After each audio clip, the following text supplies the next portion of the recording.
감사합니다. 저희들 오늘 요한계시록 2장 8절에서 11절 말씀 가지고 참된 부요함이라는 제목으로 함께 말씀 나누도록 하겠습니다.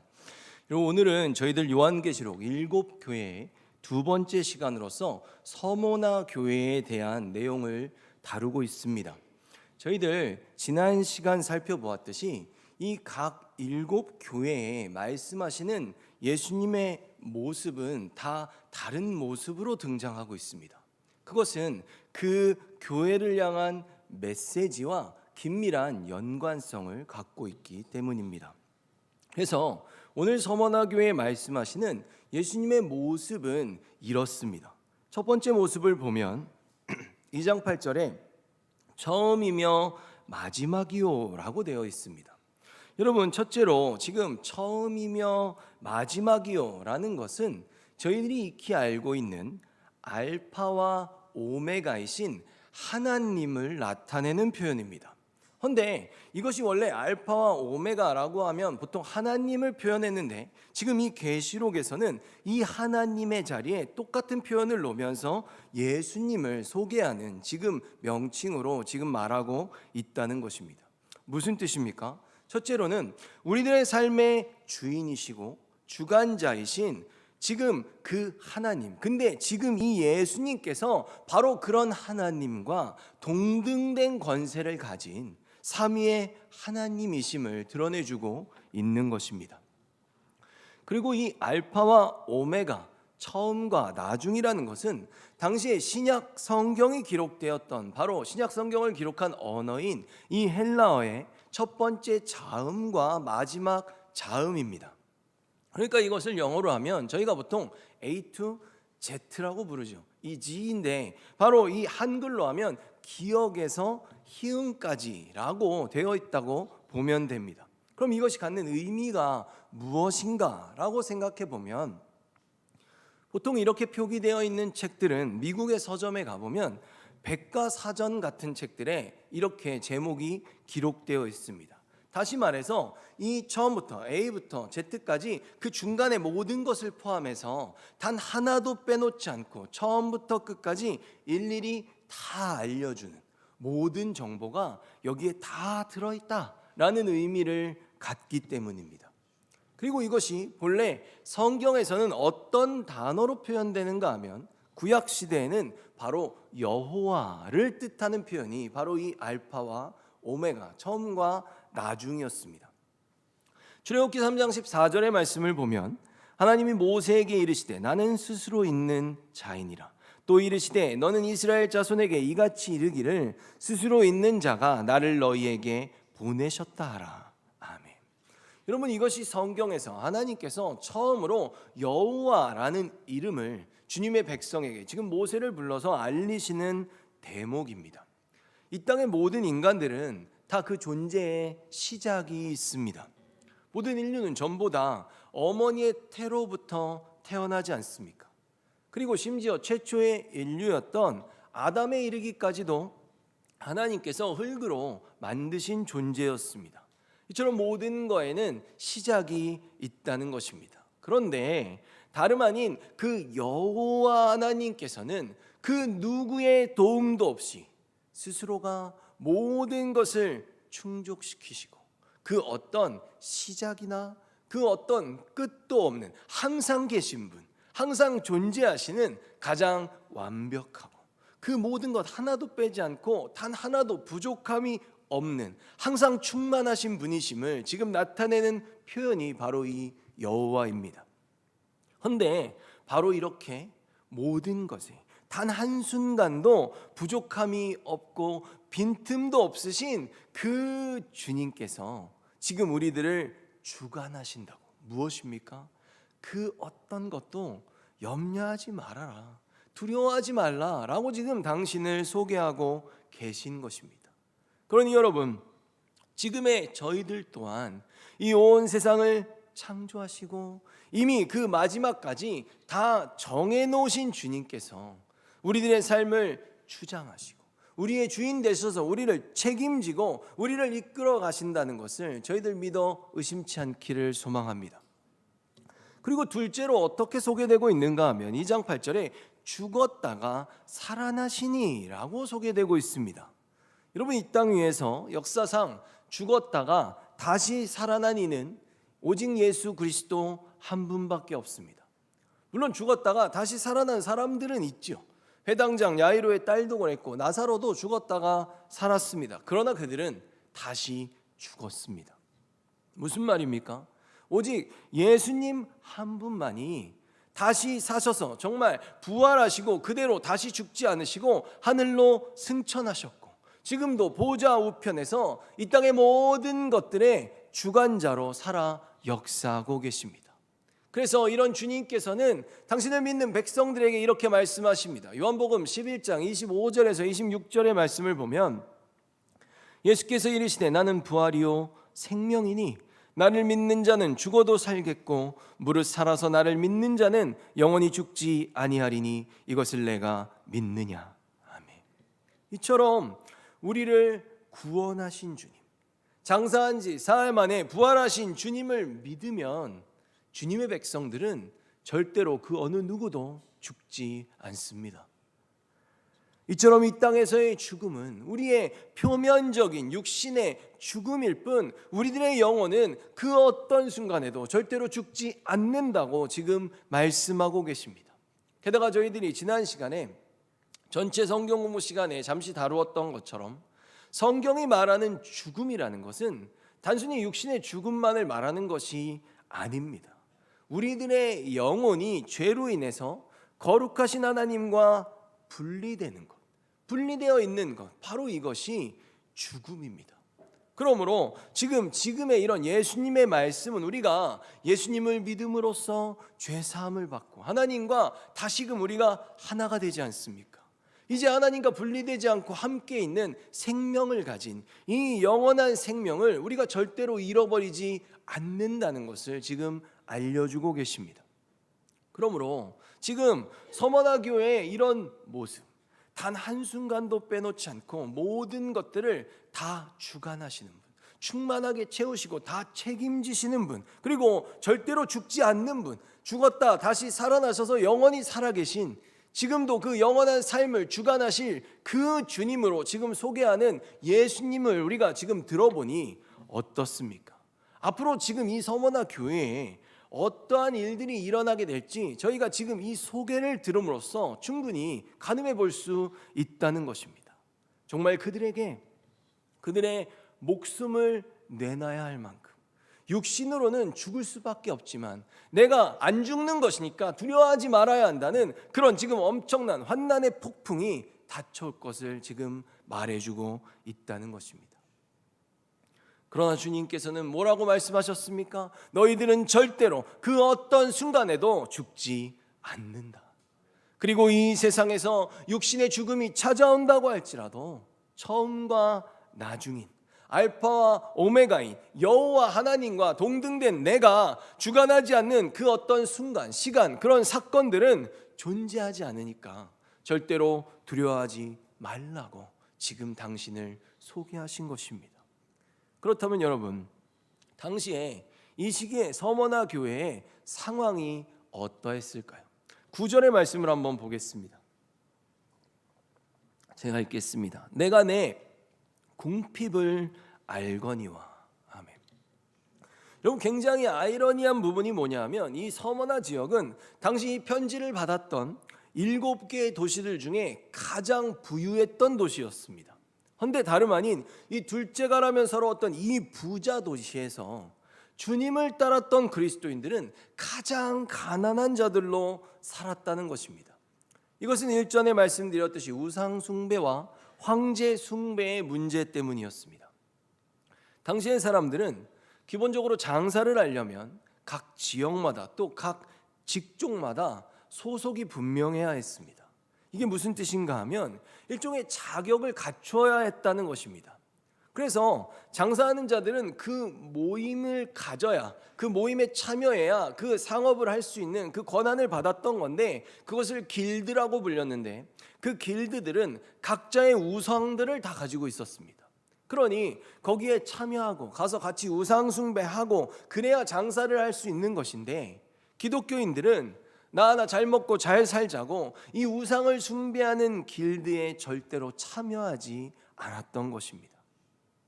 그리고 이 서머나 지역은 황제 숭배에 있어서는 7개의 도시들 중에 가장 열정적인 지역이었습니다. 여러분, 황제 숭배는 말 그대로 황제를 신으로 섬기는 겁니다. 그런데 사실 지금의 본문에 보면 유대인들이 나오죠. 사단의 회당이라고 부릅니다. 근데 이 유대인들조차도, 그리고 다른 신들을 섬기는 모든 사람들에게 이 황제 숭배가 전혀 문제가 되지 않았었습니다. 왜냐하면 로마는 다신교를 지지했기 때문입니다. 그들 각자의 신들을 다 존중해 주었습니다. 얼마든지 섬기라는 것이죠. 그렇다면 저희들은 생각할 수 있습니다. 아니, 로마가 다신교를 지지했는데 왜 이렇게 기독교인들만 문제가 되었느냐는 것입니다. 그것은 이 수많은 신들의 최고의 신으로, 그 주신으로 황제를 먼저 인정하고 그 다음에 그 밑에 있는 신들로서 너희들의 신들 마음대로 섬겨도 된다고 허용했던 것입니다. 그래서 이들은 그들의 도시마다 가지고 있었던 그 황제의 신전이 있는데 1년에 한 번 거기에 가서 그 항아리에다가 성정쇠를 탕 던지면서 가이저 큐리우스, 황제는 나의 주님이십니다, 딱 이 2단어만 하면 됩니다. 이 말을 하면서 연중 행사로 정말 한 번만 하고 오면 그 다음부터는 일사천리로 각자의 신들을 섬길 수 있었던 것입니다. 그런데 어떻습니까? 정말 어찌 보면 그냥 누가 날 보는 것도 아니고 또 어차피 다 하는 거 아닙니까? 그러니 가서 눈 한번 딱 감고 동전 한번 딱 던지면서 그 2단어만 딱 말하고 오면, 그렇게 하고 와서 그냥 다시 회개하고 열심히 믿음 지키면서 1년 동안 열심히 살면 되는 거 아니겠습니까? 아마 세상 사람들이라면 분명히 이렇게 생각했을 것입니다.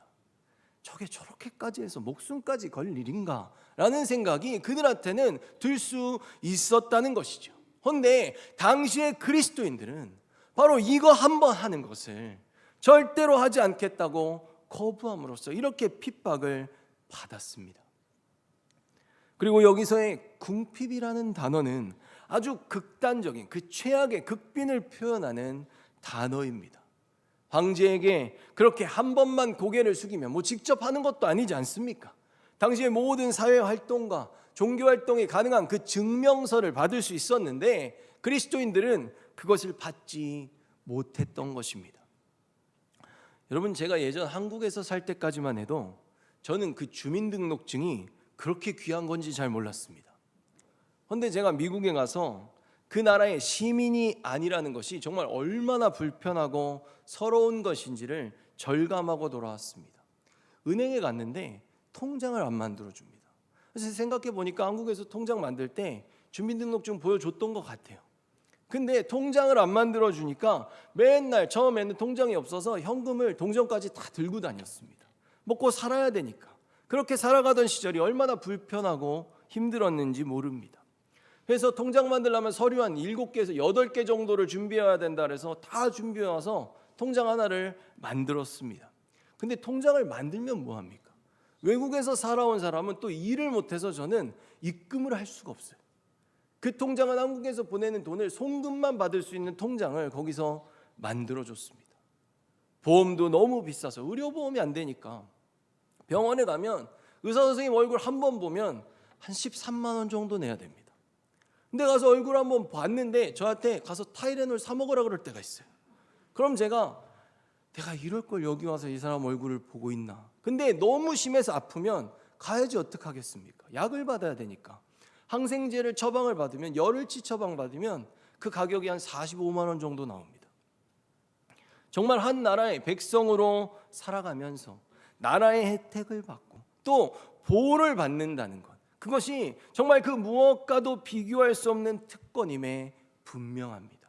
근데 이런 상황들과는 비교조차 되지 않을 정도로 불편하고 힘든 상황, 사회생활 자체가 아예 불가하고 경제활동도 못하는 그런 당시의 그리스도인들이 이렇게 극도로 가난한 삶을 유지하면서도 이들이 오직 믿음 때문에 이렇게 살았다는 것입니다. 그럼 여러분, 7개의 교회들 중에 부자인 사람들도 있었을까요? 있었습니다. 어떤 교회입니까? 바로 라오디게아 교회였습니다. 그들은 실제로 부자들이었습니다. 그럼 주님께서 이들에게는 뭐라고 하셨습니까? 아까 가장 찢어지게 가난했던 지금 서머나 교회는 9절에 내가 내 환난과 궁핍을 알거니와 실상은 내가 부요한 자니라 라고 말씀하셨습니다. 부자라고 말하고 계시잖아요. 그런데 3장 17절에 라오디게아를 보면 내가 말하기를 나는 부자라 부유하여 부족한 것이 없다 하나. 자기는 부자라고 말을 한다는 거예요. 그렇죠? 그러나 내 곤고한 것과 가련한 것과 가난한 것과 눈먼 것과 벌거벗은 것을 알지 못하는도다. 아멘. 정말로 나쁜 말은 다 써 있는 것 같습니다. 제가 지금 가난해야 되고 부자가 되면 안 된다고 말하는 것이 아니라 이 당시에는 믿음을 지키기 위해 이럴 수밖에 없었음을 지금 말하고 있는 것입니다. 여러분 어떻습니까? 지금 주님께서는 서머나 교회와 라오디게아 교인들에게 분명히 세상의 관점으로 보면 도저히 이해할 수 없는 말씀을 하고 있습니다. 그렇죠? 전부 다 지금 거꾸로 말씀하고 계시잖아요. 근데 이처럼 주님의 관점에서 보면 우리들은 그 믿음의 눈으로 볼 때 그 부요함이라는 것은 이 땅에서 내가 가지고 누리는 것들과는 아무런 상관이 없다는 것을 알 수 있는 부분입니다. 그러니 믿음이 좋으면 꼭 세상에서도 부자가 되는 것이라고 말하는 복음이 정말 얼마나 큰 거짓말입니까?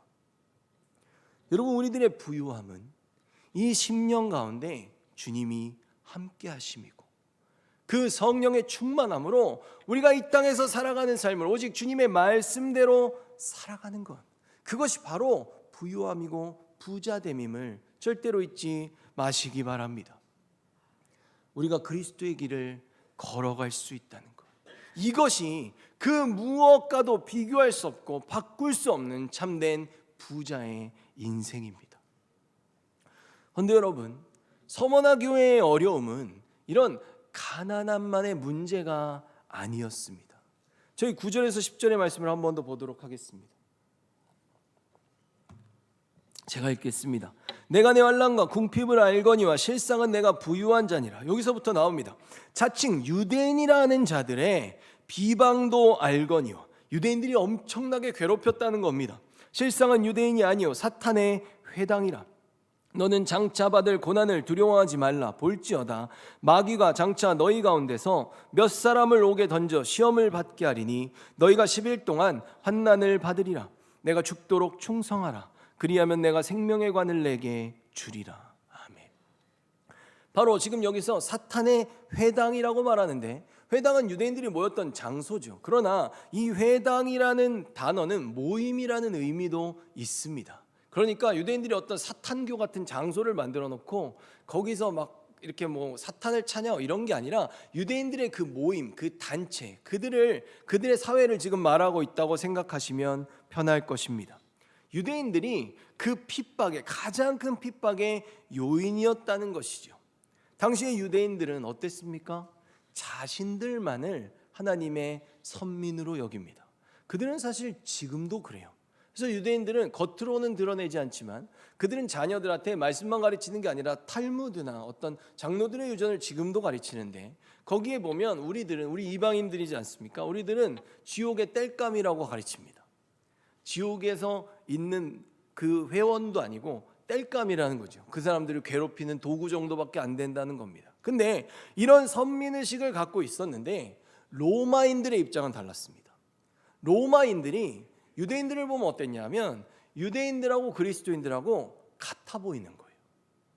똑같은 경전, 구약 성경을 갖고 있고 같은 하나님을 믿는다고 하는데 얘는 예수님이라는 분을 조금 더 믿는, 그래서 그들 안에 어떤 분파 정도로 로마인들은 그들을 그렇게 간주했던 것입니다. 그게 유대인들은 견딜 수가 없었던 겁니다. 도저히 참을 수가 없는 거죠. 저 벌레만도 못한 저 그리스도인들 빨리 다 죽여버려가지고 다시는 이런 어떤 모욕적인 오해를 받고 싶어하지 않았던 것입니다. 다 제거해버리겠다는 뚜렷한 목적이 있었던 것이죠. 그리고 10절에는 10일 동안 환난을 받으리라 라는 말씀이 있는데, 이것은 정말 무슨 달력에 체크하면서 9일째 됐을 때 하루 남았어 뭐 이런 게 아니라 딱 열흘만 그렇게 환난을 받는다는 게 아니라 어떤 일정 시간을 말하는 것입니다. 충분한 기간을 말하는 것이죠. 그래서 저희들이 그렇지 않습니까? 요한계시록에 보면 7이나 1000년도 나오고 14만 4천도 나오고 이런 숫자들은 그 나름의 의미를 가지고 있는 상징적인 숫자들이기 때문입니다. 저희들이 7교회를 처음 다룰 때도 말씀을 드렸습니다. 그 당시에 교회가 딱 7개만 있었던 것이 아니었습니다. 당시에 소아시아의 지역에 교회들도 있었고 그것을 지금 더 넓게 봐서 지금의 우리들에 이르기까지 우리들은 이 대표성을 가진 7교회에게 주신 이 말씀을 갖고 우리들에게 합당한 교훈을 받고 우리도 회개하고 돌이키고 하나님의 교회로서의 삶을 살기 위해 노력하는 것처럼 이 10일이라는 환난도 그랬던 것이 아니라는 것입니다. 그리고 정말 이런 예수님의 말씀대로 요한계시록이 AD 90년대쯤에 보내진 편지라고 말씀드리지 않았습니까? 근데 이 90년대 이 요한계시록의 편지를 직접 받았던 그때는 그곳의 교인이었고 이 편지를 받은 후에 약 150년대 60년 정도 시간이 지난 것이죠. 그때 그 서머나 교회에서 목사님이 되신 폴리감 목사님의 순교 사건이 지금까지도 전해져 내려오고 있습니다. 그때는 계시록의 편지를 받았고 순교하실 때가 86세였으니까 계시록의 편지를 받았을 때는 아마 청년 때였을 것으로 생각됩니다. 근데 이분이 로마 정부와 결탁한 그 유대인들로 인해서 결국 순교하고 말았습니다. 당시의 상황을 역사는 이렇게 전하고 있습니다. 제가 읽어보도록 하겠습니다.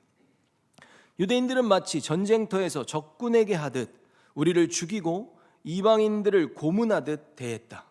서머나에서 살고 있는 많은 이방인들과 유대인들이 제어할 수 없는 노기와 큰 소리로 외쳤다.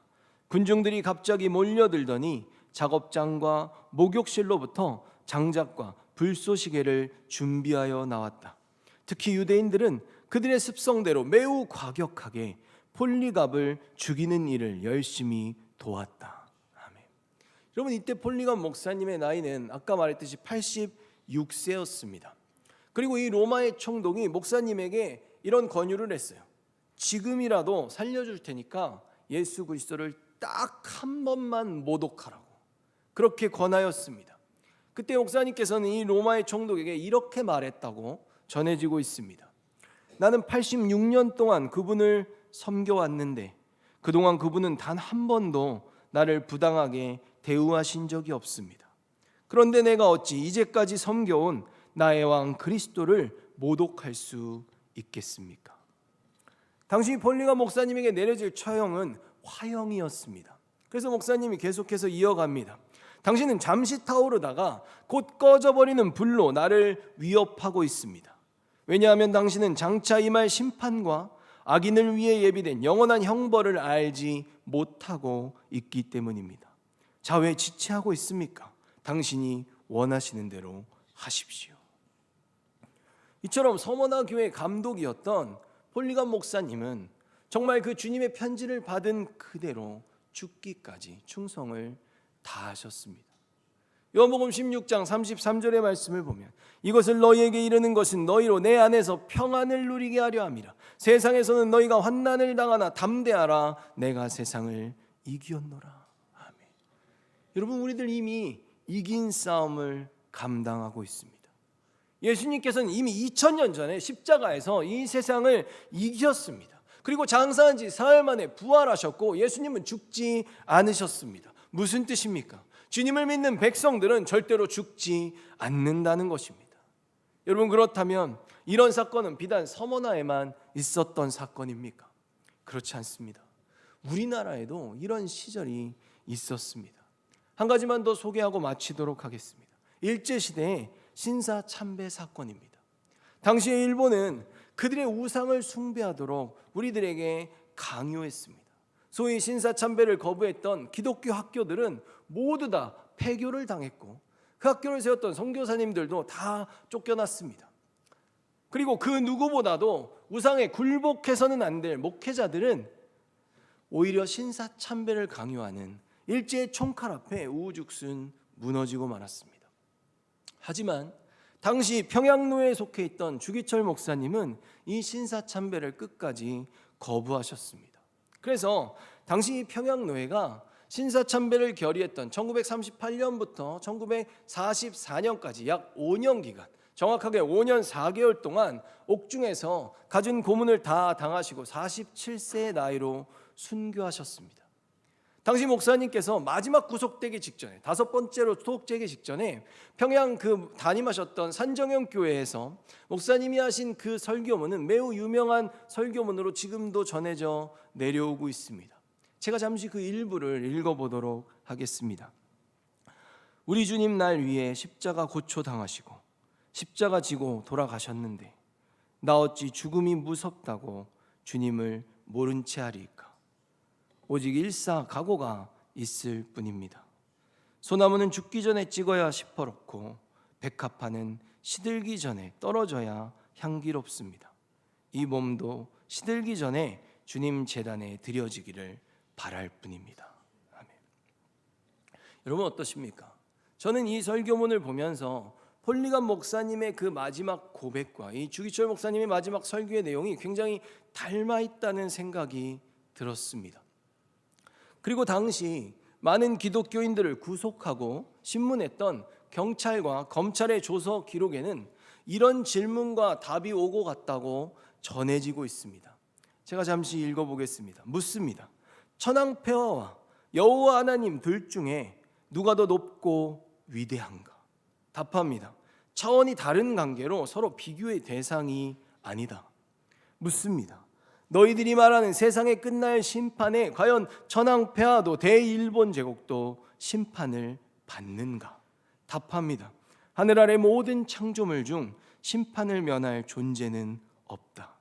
또 묻습니다. 천황폐하도 과연 피조물이며 원죄를 지었는가? 답합니다. 예수 그리스도 한 분 외에는 원죄로부터 자유로운 존재가 없다. 여러분 이 내용을 한번 들어보시니 어떻습니까? 이거 어렵습니까? 이 퀴즈가 너무 어려워서 저희들이 대답을 잘 못해서 죽어야 되겠습니까? 정말 이런 말도 안 되는 질문이 어디 있습니까? 천황이라는 사람과 감히 하나님을 비교해서 말하다니 말입니다. 여러분 그러면 만약 여러분이 이런 질문을 받으신다면 여러분들은 어떻게 답하시겠습니까? 이 시절에는 이 어렵지도 않은 이 질문에, 이 세 개의 질문에 정말 내가 아는 대로, 내가 믿는 대로 답을 하면 그냥 죽을 수밖에 없는 상황이었던 것입니다. 정말 온전한 신앙을 가진 기독교인이었다면 아마 단 한 명도 살아남지 못하겠다라는 생각이 들었습니다. 그런데 저에게 더 놀라웠던 부분은 이 주기철 목사님의 사모님께서 마지막으로 목사님이 투옥되신 후에 어디 있는지 가르쳐주지도 않고 그리고 겨우겨우 그걸 알아내서 들어서 찾아가면 절대로 면회를 시켜주지 않으니까 마지막으로 이제 사형을 받으러 다른 옥사로 옮겨가실 때 그거 정보를 겨우 얻어서 그곳에 가서 목사님을 잠시 옮겨갈 때 스쳐갈 수 있다 해서 사모님이 목사님을 만난 겁니다. 마지막으로 그 스쳐가는 목사님을 잠깐 만났을 때 이 사모님이 목사님한테 뭐라고 말을 했냐면 만약 당신이 예수님을 거부하면 당신 내 남편 아니라는 그 말을 마지막으로 전하셨다고 합니다. 정말 그 목사님의 그 사모님이 아닌가라는 생각이 들었습니다. 교회는 폐쇄됐고 목사직은 잃었고 사택에서도 쫓겨났고 마을에서는 모든 손가락질과 핍박을 받으면서도 이런 믿음을 보이다니 말입니다. 저 또한 이 얘기를 처음 접했을 때 제가 저희 집사람에게 이런 말을 한 적이 있습니다. 만약 내가 이 상황이 되더라도 꼭 최선을 다해서 죽으라고 말해주는 그런 사모가 되어달라고 말입니다. 여러분 저희들 죽으면 다 천국 가지 않습니까? 물론 우리들에게는 이런 시기가 아직 오지 않았습니다. 그러나 서머나 교인들과 같이 또 주기철 목사님 같이 우리의 이 믿음의 선조들처럼 우리가 아무리 힘들고 이 땅에서 정말 가난하게 극빈하게 살아간다고 할지라도 이 세상에 구차하게 목숨을 구걸해서는 안 될 것입니다. 우리들을 위해 죽으신 이 예수 그리스도의 십자가를 우리가 욕보일 수도 있기 때문입니다. 우리들 절대로 신앙을 잃어버리지 않기 원합니다. 여러분, 서머나는 원형의 형태를 띠고 그렇게 건설되어 있는 도시였습니다. 건물들이 이렇게 동그랗게 자리를 잡고 있었고 그것이 굉장히 높이에 위치되어 있었다고 전해집니다. 그래서 서머나의 별명이 아시아의 면류관이었습니다. 게다가 당시의 운동 경기의 승자에게는 면류관이 주어지는 시기이기도 하였습니다. 그래서 주님께서는 그 누구보다도 그 승리의 면류관의 의미를 깊이 체험하며 살고 있었던 그 서머나의 성도들에게 승리의 면류관, 즉 영원한 생명의 면류관을 약속하셨습니다. 근데 여러분, 이 면류관은 언제 받는 겁니까? 마지막에 받는 거잖아요. 정말 마지막까지 최선을 다하면 이미 이겼죠. 이미 승리한 것을 압니다. 그러나 그 끝까지 우리가 이 모든 것들을 정말 그 주님이 주시는 이 심령의 말씀 충만, 성령 충만의 부요함으로 견디면 그 마지막에 이 승리의 면류관을 저희들 받게 되는 것입니다.